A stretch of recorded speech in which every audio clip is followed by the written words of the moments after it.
नमस्कार। आज हम कुछ बेहद ज़रूरी विषयों पर गहराई से चर्चा करने वाले हैं, खास तौर पर यूपीएससी की तैयारी के नज़रिए से। जी बिल्कुल। हमारे पास जो नोट्स हैं, उनमें भारतीय राज्य व्यवस्था, समुद्री क्षेत्र, फिर अंतर्राष्ट्रीय संधियां हैं और हाल की कुछ अहम खबरों से जुड़े तथ्य और अवधारणाएं भी शामिल हैं। हाँ, और हमारा मकसद आज ये है कि इन नोट्स की बारीकियों को समझें, ठीक वैसे जैसे एक सफल उम्मीदवार रिवीजन के दौरान करता है ना? बिल्कुल। हम सरल हिंदी और जहां ज़रूरत हो अंग्रेजी के शब्दों मतलब इंग्लिश का इस्तेमाल करेंगे ताकि कॉन्सेप्ट्स बिल्कुल साफ हो जाएं। हाँ, तो इस चर्चा का लक्ष्य यही है कि इन नोट्स से सबसे महत्वपूर्ण जानकारी निकालें, समझें और ये देखें कि परीक्षा के लिहाज से क्या खास है। चलिए शुरू करते हैं। ठीक है। पहला विषय है भारतीय संघीय ढांचा और उससे जुड़ी चुनौतियां। शुरुआत करते हैं संविधान की कुछ बुनियादी बातों से। भारतीय संघीय ढांचा और संबंधित चुनौतियां, Indian federal structure and challenges. हाँ, तो भारतीय संविधान में जैसा हम जानते हैं, संघीय यानी फेडरल और एकात्मक यानी यूनिटरी दोनों तरह की विशेषताएं हैं। हाँ, आजकल हम देखते हैं कि जीएसटी परिषद और नीति आयोग जैसे जो मंच हैं, वो संवाद और सहयोग को बढ़ावा देते हैं। ये संस्थाएं भारत के जो लोकतांत्रिक सफर का मूल सिद्धांत है, यानी स्वशासन और साझा शासन, उसको मजबूत करती हैं। ये एक दिलचस्प संतुलन है असल में। तो पहले ये संघीय विशेषताओं मतलब फेडरल फीचर्स को समझते हैं। ये क्या है और क्यों महत्वपूर्ण है? हाँ, सबसे पहले तो हमारे पास एक लिखित संविधान है, रिटन कॉन्स्टिट्यूशन। ये सिर्फ एक दस्तावेज नहीं है, ये देश के शासन का आधार है और इसमें संशोधन की एक स्पष्ट प्रक्रिया दी गई है। ये स्थिरता देता है। ये यूपीएससी प्रीलिम्स के लिए इंपॉर्टेंट है। ओके, लिखित संविधान। जी। दूसरी खासियत है द्विस्तरीय शासन व्यवस्था, ड्यूल पॉलिटी। मतलब केंद्र सरकार और राज्य सरकारें दोनों अपने अपने दायरे में काम करती हैं। ये भी यूपीएससी प्रीलिम्स के लिए इंपॉर्टेंट है। और संसद में जो द्विसदनीय व्यवस्था है, बाइकैमरलिज्म, लोकसभा और राज्यसभा का क्या रोल है यहाँ? देखिए, राज्यसभा राज्यों के हितों का प्रतिनिधित्व करती है और ये लोकसभा में जो संभावित बहुमतवाद हो सकता है, मतलब मेजॉरिटेरियनिज्म, उस पर एक तरह का नियंत्रण भी रखती है। अच्छा। मतलब अगर किसी एक पार्टी का लोकसभा में भारी बहुमत हो भी, तब भी कोई कानून राज्यसभा की सहमति के बिना पास नहीं हो सकता, है ना? तो ये चेक्स एंड बैलेंसेस का एक अच्छा उदाहरण है। ये यूपीएससी प्रीलिम्स के लिए इंपॉर्टेंट है। समझ गया। और शक्तियों का विभाजन, डिवीजन ऑफ पावर्स, वो कैसे काम करता है? संविधान की 7वीं अनुसूची है, शेड्यूल 7। उसमें 3 सूचियां हैं: संघ सूची यानी यूनियन लिस्ट, राज्य सूची यानी स्टेट लिस्ट और समवर्ती सूची यानी कॉन्करेंट लिस्ट। हाँ। संघ सूची के विषयों पर सिर्फ केंद्र कानून बना सकता है, राज्य सूची पर राज्य और समवर्ती सूची पर दोनों। ये शक्तियों का एक स्पष्ट बंटवारा है। ये संघीय ढांचे की नींव है, कह सकते हैं। ये यूपीएससी प्रीलिम्स के लिए इंपॉर्टेंट है। लेकिन फिर संविधान में एकात्मक मतलब यूनिटरी विशेषताएं भी तो हैं जो केंद्र को ज्यादा शक्तिशाली बनाती हैं। हाँ, बिल्कुल है। पहली बात तो ये कि केंद्र ज्यादा शक्तिशाली है, स्ट्रॉन्ग सेंटर। शक्तियों का झुकाव केंद्र की तरफ है। जैसे समवर्ती सूची का कोई विषय है, अगर उस पर केंद्र और राज्य दोनों कानून बनाते हैं तो केंद्र का कानून ही मान्य होगा। ये यूपीएससी प्रीलिम्स के लिए इंपॉर्टेंट है। ओके। दूसरा, हमारे पास एकल संविधान और एकल नागरिकता है, सिंगल कॉन्स्टिट्यूशन एंड सिटीजनशिप। ये पूरे देश को एक सूत्र में बांधता है। ये भी यूपीएससी प्रीलिम्स के लिए इंपॉर्टेंट है। और वो अनुच्छेद 3, आर्टिकल 3, जिसके तहत संसद को राज्यों की सीमाओं या नाम बदलने का अधिकार है, ये तो काफी एकात्मक लगता है। हाँ, ये एक बहुत महत्वपूर्ण प्रावधान है। संसद बिना राज्यों की सहमति के भी उनके नाम, क्षेत्र या सीमाएं बदल सकती है। ये बिंदु प्रीलिम्स के लिए बहुत जरूरी है। इसके अलावा एकीकृत न्यायपालिका है, इंटीग्रेटेड जुडिशरी। मतलब सुप्रीम कोर्ट से लेकर निचली अदालतों तक एक ही सिस्टम। ये यूपीएससी प्रीलिम्स के लिए इंपॉर्टेंट है। जी। फिर अखिल भारतीय सेवाएं, ऑल इंडिया सर्विसेज, जैसे आईएएस, आईपीएस, केंद्र भर्ती करता है पर राज्यों में काम करते हैं। ये भी प्रीलिम्स के लिए इंपॉर्टेंट है। आपातकालीन शक्तियां, इमरजेंसी पावर्स, जो केंद्र को विशेष अधिकार देती हैं, ये भी प्रीलिम्स के लिए इंपॉर्टेंट है। और अंतर्राष्ट्रीय संधियों को लागू करने के लिए संसद का कानून बनाने का अधिकार, ये सब एकात्मक विशेषताएं हैं। ये भी यूपीएससी प्रीलिम्स के लिए इंपॉर्टेंट है। तो ये तो हुआ सैद्धांतिक पक्ष, लेकिन आजकल इस संघीय ढांचे के सामने क्या चुनौतियां, क्या चैलेंजेस दिख रही हैं? चुनौतियां तो कई हैं। एक बड़ी चुनौती है राजकोषीय केंद्रीकरण, फिस्कल सेंट्रलाइजेशन। जीएसटी लागू होने के बाद राज्यों की जो टैक्स लगाने की आज़ादी थी वो कुछ हद तक कम हुई है और वे मुआवजे के लिए केंद्र पर ज़्यादा निर्भर हो गए हैं। ये यूपीएससी प्रीलिम्स के लिए इंपॉर्टेंट है। और प्रशासनिक और राजनीतिक केंद्रीकरण के बारे में क्या? Administrative and political centralization. इसका एक उदाहरण कोविड-19 महामारी के दौरान देखिए, केंद्र ने वो जो आपदा प्रबंधन एक्ट है ना, उसको यूज करके राष्ट्रव्यापी लॉकडाउन लगाया और ऐसा कहा जाता है कि राज्यों से बहुत कम मतलब न्यूनतम परामर्श किया गया। ये केंद्र की बढ़ती शक्तियों की ओर इशारा करता है। ये यूपीएससी प्रीलिम्स के लिए इंपॉर्टेंट है। और भी मुद्दे हैं, जैसे राज्यपालों द्वारा राज्य विधानसभाओं से पास हुए विधेयकों को राष्ट्रपति की मंजूरी के लिए रोक लेना। ये गवर्नर रिजर्विंग बिल्स वाला पॉइंट प्रीलिम्स के लिए इंपॉर्टेंट है। या फिर केंद्रीय वित्त आयोग की सिफारिशों के आधार पर जो टैक्स और राजस्व का बंटवारा होता है, उसमें कई बार केंद्र राज्य संबंधों में तनाव पैदा होता है। ये भी प्रीलिम्स के लिए इंपॉर्टेंट है। ये सब भारत के जो अर्धसंघीय मतलब क्वाजी फेडरल ढांचा है, उसके लिए चुनौतियां हैं। तो फिर संतुलन कैसे बने? क्या नीति आयोग जैसी संस्थाएं इसमें कोई भूमिका निभा सकती हैं? हाँ देखिए, नीति आयोग जैसी संस्थाएं टीम इंडिया की भावना को मजबूत कर सकती हैं, जहां केंद्र और राज्य मिलकर काम करें। लक्ष्य ये होना चाहिए कि एकता और क्षेत्रीय स्वायत्तता के बीच एक सही संतुलन बने, ताकि देश की जो विकास संबंधी चुनौतियां हैं उनका मिलकर सामना किया जा सके। ये सहकारी संघवाद कॉर्पोरेटिव फेडरलिज्म की दिशा में एक कदम हो सकता है। भारत का समुद्री क्षेत्र, विकास और पहल, India's maritime sector, growth and initiatives. चलिए अब दिशा बदलते हैं और भारत के समुद्री क्षेत्र मैरिटाइम सेक्टर पर नजर डालते हैं। हाल ही में प्रधानमंत्री ने समुद्री अमृतकाल विजन 2047 का अनावरण किया है। ये काफी महत्वाकांक्षी लगता है। बिल्कुल। लक्ष्य है भारत को एक ग्लोबल मरीन लीडर बनाना और इसके तहत कई बड़ी पहलें शामिल हैं, जैसे स्वदेशी जहाज निर्माण क्षमता को बढ़ावा देना। हाँ, हाल ही में 59 जहाज बनाने के लिए करीब 47,800 करोड़ रुपए के ऑर्डर दिए हैं। ये डेटा प्रीलिम्स के लिए इंपॉर्टेंट है। 47,800 करोड़, ये तो बहुत बड़ी रकम है। और shipping corporation of India SCI का भी कोई लक्ष्य है? हाँ, SCI ने 2047 तक 1 लाख करोड़ रुपए के निवेश का लक्ष्य रखा है, जिससे अपने जहाजों के बेड़े को 216 तक पहुंचाना है। ये आंकड़े भी प्रीलिम्स के लिए इंपॉर्टेंट है। ये भारत की समुद्री महत्वाकांक्षाओं को दर्शाते हैं। अगर हम पिछले कुछ सालों की उपलब्धियों, अचीवमेंट्स को देखें तो समुद्री क्षेत्र में क्या बदलाव आए हैं? बदलाव काफी अहम रहे हैं। देखिए, भारत का लगभग 95% व्यापार अगर मात्रा वॉल्यूम के हिसाब से देखें और 70% मूल्य वैल्यू के हिसाब से वो समुद्री मार्ग से होता है। अच्छा, ये आंकड़ा ही इस क्षेत्र के महत्व को बताता है। ये यूपीएससी प्रीलिम्स के लिए इंपॉर्टेंट है। पिछले दशक में बंदरगाहों की जो क्षमता है, पोर्ट कैपेसिटी, वो लगभग दोगुनी हो गई है। 2014 में थी करीब 1400 million metric ton per year MMTPA और 2024-25 में ये 2762 MMTPA हो गई है। ये डेटा प्रीलिम्स के लिए इंपॉर्टेंट है। क्षमता दोगुनी होना तो बड़ी बात है।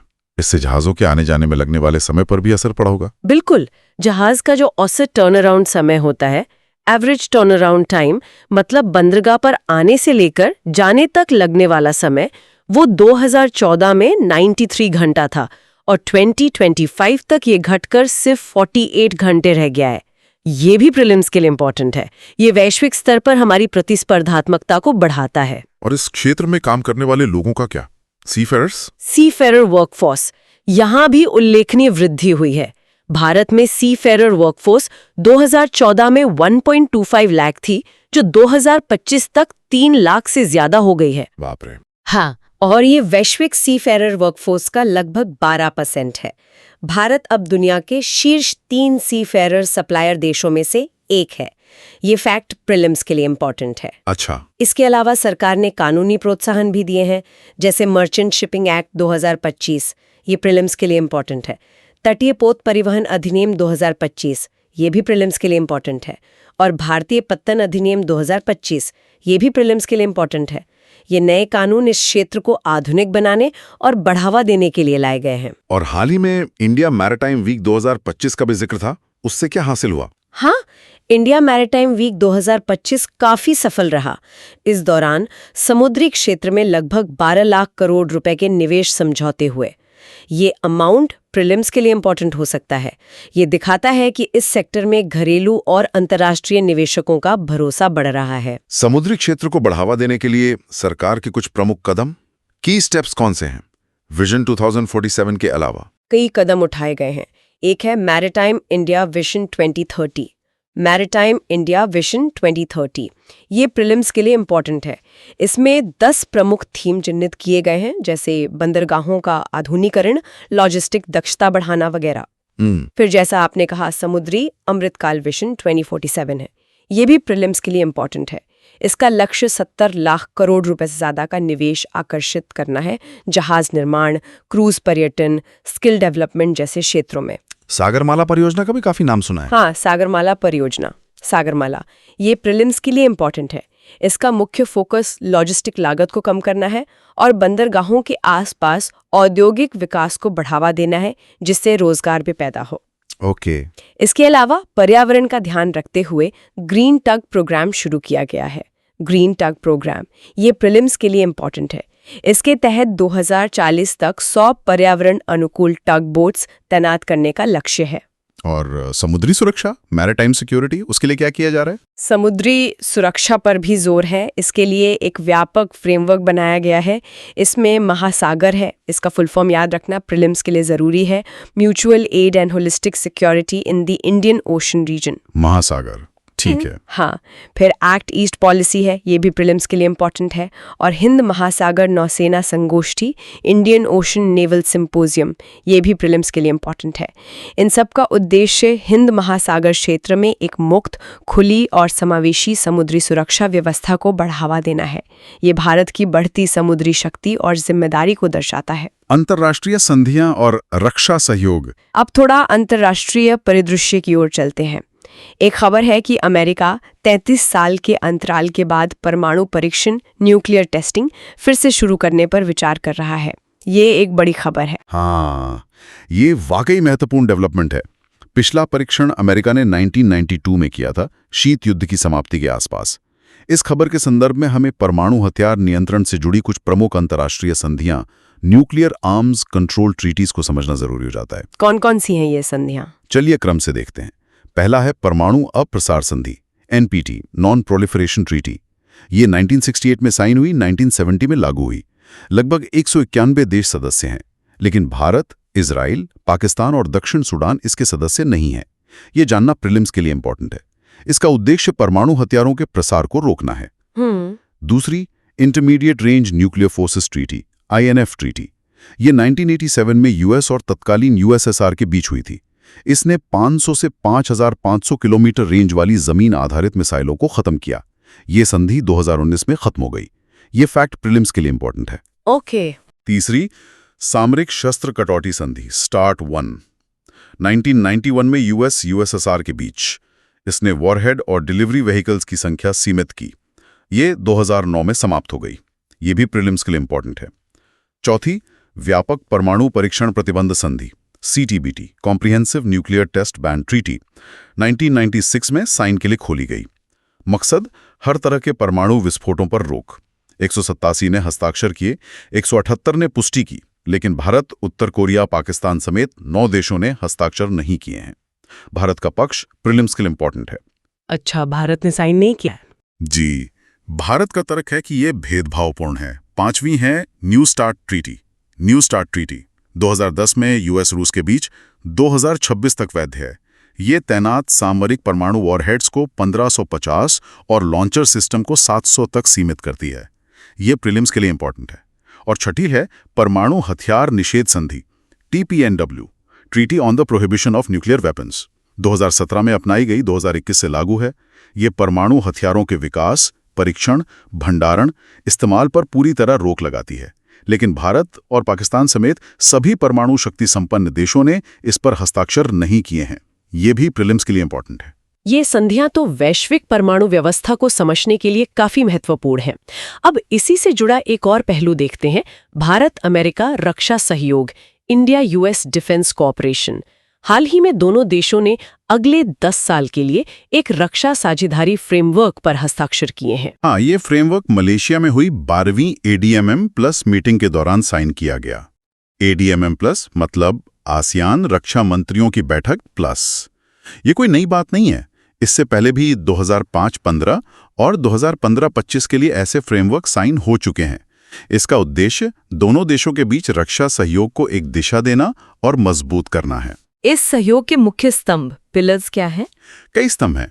पहला है संस्थागत फ्रेमवर्क, इंस्टीट्यूशनल फ्रेमवर्क। इसमें सबसे अहम है 2+2 मंत्री स्तरीय वार्ता। ये टॉप लेवल मीटिंग है, ये प्रीलिम्स के लिए इंपॉर्टेंट है। दूसरा, बुनियादी समझौते, फाउंडेशनल एग्रीमेंट्स। ये बहुत महत्वपूर्ण है।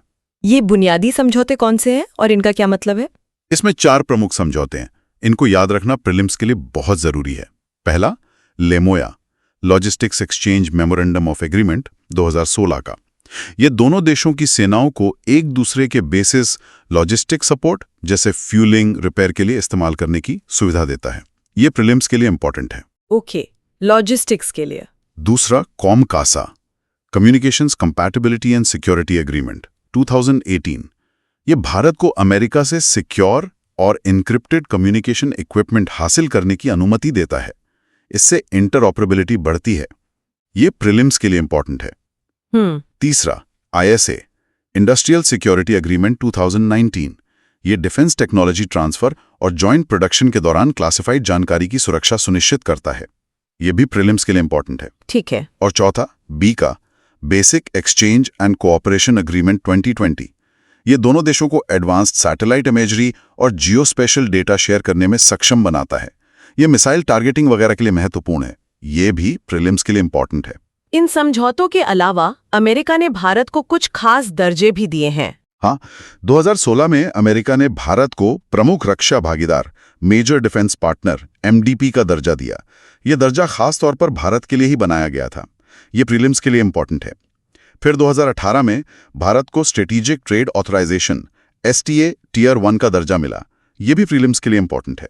इसके भारत के लिए अमेरिका से हाई टेक्नोलॉजी वाले रक्षा और सिविलियन सामान खरीदना आसान हो गया। रक्षा उद्योग और टेक्नोलॉजी के क्षेत्र में सहयोग कैसा है? ये सहयोग काफी तेजी से बढ़ रहा है। दोनों देशों के बीच डिफेंस ट्रेड अब $20 बिलियन से ज्यादा का हो चुका है। $20 बिलियन। जी। भारत ने अमेरिका से कई महत्वपूर्ण उपकरण खरीदे हैं, जैसे C-130J और C-17 transport aircrafts, P-8I maritime petrol aircraft. ये प्रीलिम्स के लिए इंपॉर्टेंट है।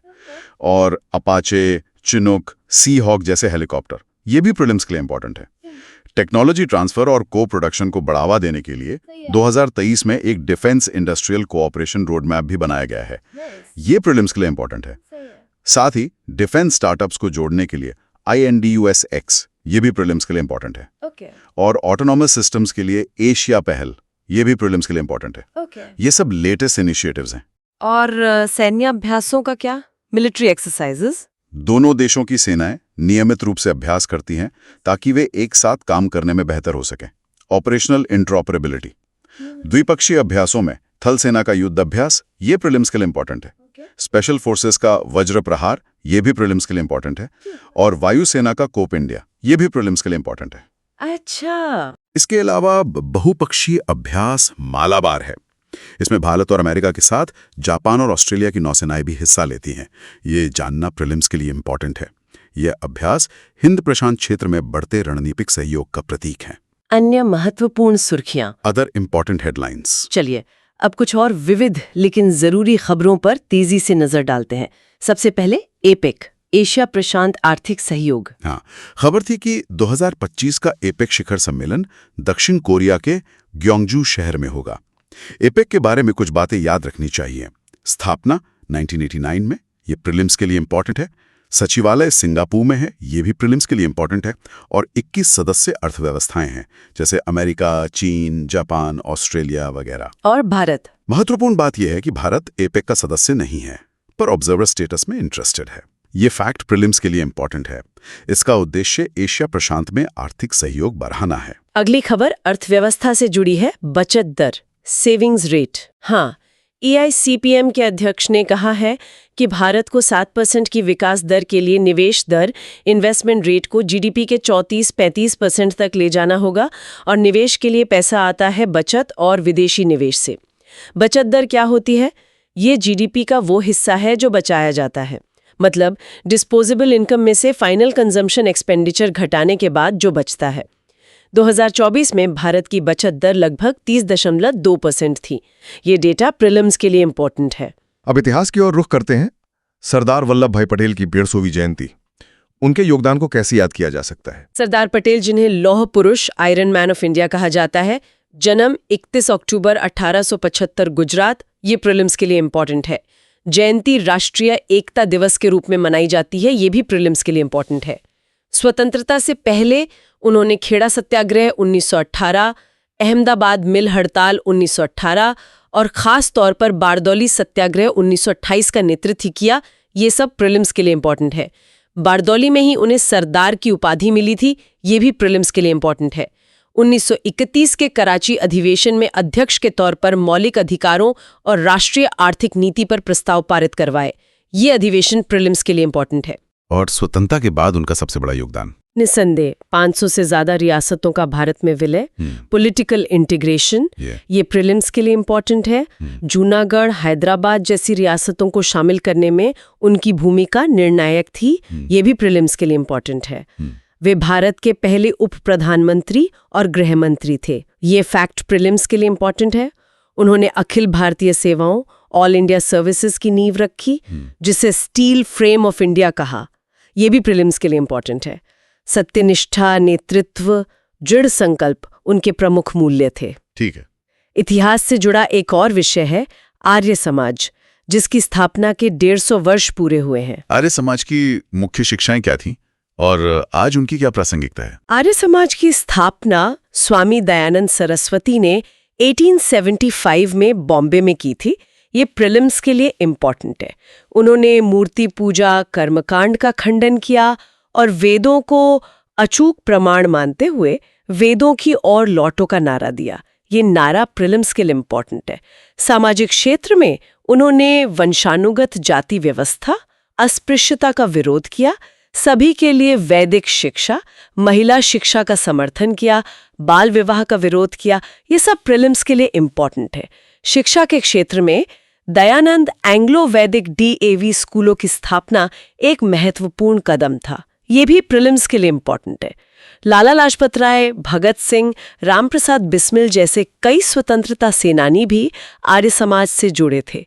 ये नाम प्रीलिम्स के लिए इम्पोर्टेंट हो सकते हैं। और आज के समय में? आज भी आर्य समाज के सिद्धांत प्रासंगिक है। सामाजिक समानता का उनका संदेश संविधान के मूल्यों से मेल खाता है। लैंगिक सशक्तिकरण पर उनका जोर बेटी बचाओ बेटी पढ़ाओ जैसी योजनाओं के अनुरूप है। शिक्षा और तर्कवाद पर उनका बल वैज्ञानिक सोच अनुच्छेद 51AH को बढ़ावा देता है। ये आर्टिकल प्रीलिम्स के लिए इम्पोर्टेंट है। नैतिक जीवन, धार्मिक सद्भाव पर उनका जोर आज भी महत्वपूर्ण है। अब कुछ रक्षा और भूगोल से जुड़ी खबरें। अभ्यास त्रिशूल, एक्सरसाइज त्रिशूल क्या है? अभ्यास त्रिशूल भारतीय सेना, नौसेना और वायुसेना का एक संयुक्त त्रिसेवा अभ्यास था, ट्राई सर्विस एक्सरसाइज। ये प्रीलिम्स के लिए इम्पोर्टेंट है। ये हाल ही में पश्चिमी सीमा पर गुजरात और राजस्थान में आयोजित किया गया।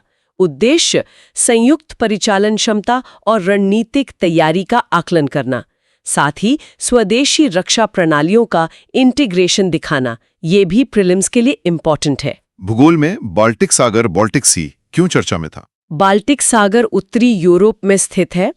सीमावर्ती देश है Sweden, Poland, Lithuania, Latvia, Finland, Estonia, Germany, Denmark और रूस। ये मैप बेस्ड क्वेश्चन के लिए इंपॉर्टेंट है, प्रीलिम्स में आ सकता है। ये कील नहर के जरिए उत्तरी सागर से और डेनिश जल डमरू मध्य से अटलांटिक महासागर से जुड़ता है। ये कनेक्शंस प्रीलिम्स के लिए इंपॉर्टेंट है। खास बात, ये दुनिया का सबसे बड़ा खारा अंतर्देशीय जल निकाय है, लेकिन इसकी लवणता, सैलिनिटी कम है। ये फैक्ट प्रीलिम्स के लिए इंपॉर्टेंट है। पर्यावरण से संबंधित एक खबर आई, आइबेरियन लिंक्स के बारे में थी। हाँ, स्पेन में पहला सफेद आइबेरियन लिंक्स देखा गया। IUCN स्थिति सुभेद्य वल्नरेबल, ये प्रीलिम्स के लिए इंपॉर्टेंट है। IUCN ग्रीन लिस्ट में लार्जली डिप्लीटेड, साइट्स के परिशिष्ट आई में हैं, ये भी प्रीलिम्स के लिए इंपॉर्टेंट है। प्राकृतिक पर्यावास, घनी झाड़ियां और खुले चरागा, शिकार मुख्य रूप से खरगोश, व्यवहार मुख्यतः सांझचर, क्रपस्क्यूलर और रात्रिचर नॉक्टर्नल, खतरे खरगोशों की आबादी में गिरावट, पर्यावास क्षति, रोग, अवैध शिकार, ये सब जानना प्रीलिम्स के लिए यूजफुल है।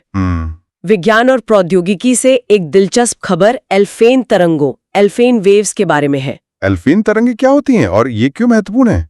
एल्फेन तरंगे प्लाज्मा में उत्पन्न होने वाली चुंबकीय तरंगे हैं जो सूर्य की चुंबकीय क्षेत्र रेखाओं के साथ चलती हैं। हाल ही में सूर्य के कोरोना में इनकी उपस्थिति की पुष्टि हुई है। ये तरंगे कोरोनल हीटिंग और सौर पवन त्वरण में भूमिका निभाती हैं। ये स्पेस वेदर की भविष्यवाणी के लिए भी महत्वपूर्ण है।